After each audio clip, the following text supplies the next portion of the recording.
ओम श्री परमात्मने नमः। क्या काम, क्रोध और अन्य दोष बाहर से आते हैं या पहले से हमारे भीतर रहते हैं?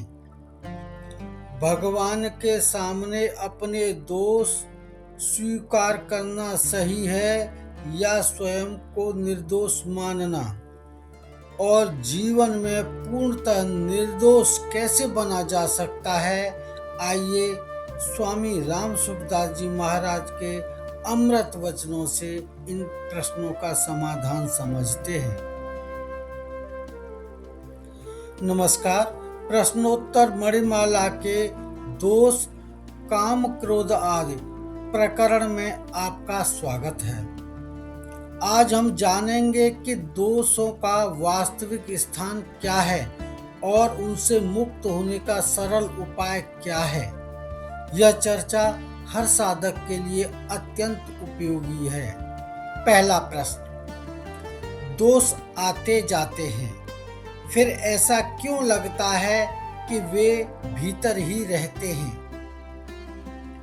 स्वामी जी बताते हैं कि दोष अंतःकरण में आदत और संस्कार के रूप में रहते हैं। समय आने पर वे जागृत हो जाते हैं, परंतु भूल यह होती है कि उनका अपने साथ तादात्म्य कर लेते हैं। इसलिए हमें लगता है कि दोष हमारे ही हैं। वास्तव में स्वरूप निर्दोष है।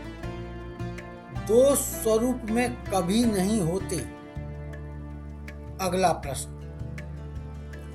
मौसम कौन कुटिल खल कामी और स्वरूप निर्दोष है, दोनों में कौन सी बात सही है?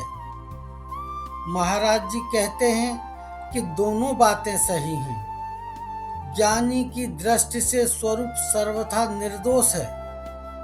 भक्त की दृष्टि से अपने दोष भगवान के सामने स्वीकार करना विनय और शुद्धि का साधन है।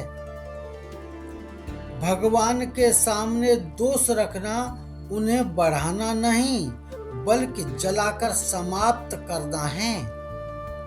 सच्चा साधक अपने छोटे दोष को भी बहुत बड़ा मानकर सावधान रहता है। अंतिम प्रश्न, सर्वथा निर्दोष जीवन कैसे मिलेगा? स्वामी जी का अत्यंत सरल उत्तर है, निर्मम और निरहंकार होने से।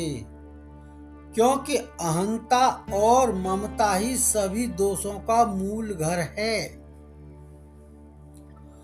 जहां मैं और मेरा का आग्रह समाप्त होता है, वहीं जीवन स्वाभाविक रूप से निर्दोष बनने लगता है। इन तीनों प्रश्नों का सार यही है कि दोष हमारे वास्तविक स्वरूप में नहीं है। दोषों की जड़ अहंता और ममता हैं। जो साधक भगवान के सामने विनम्र होकर अपने दोष रखता है और अहंकार छोड़ता है, उसका जीवन धीरे धीरे निर्मल और निर्दोष बन जाता है। यदि यह चिंतन आपको उपयोगी लगा हो तो वीडियो को अधिक से अधिक साधकों तक पहुंचाइए। चैनल को सब्सक्राइब करें और प्रश्नोत्तर मणिमाला की इस आध्यात्मिक श्रृंखला से जुड़े रहें। जय श्री कृष्ण। ओम शांति शांति शांति।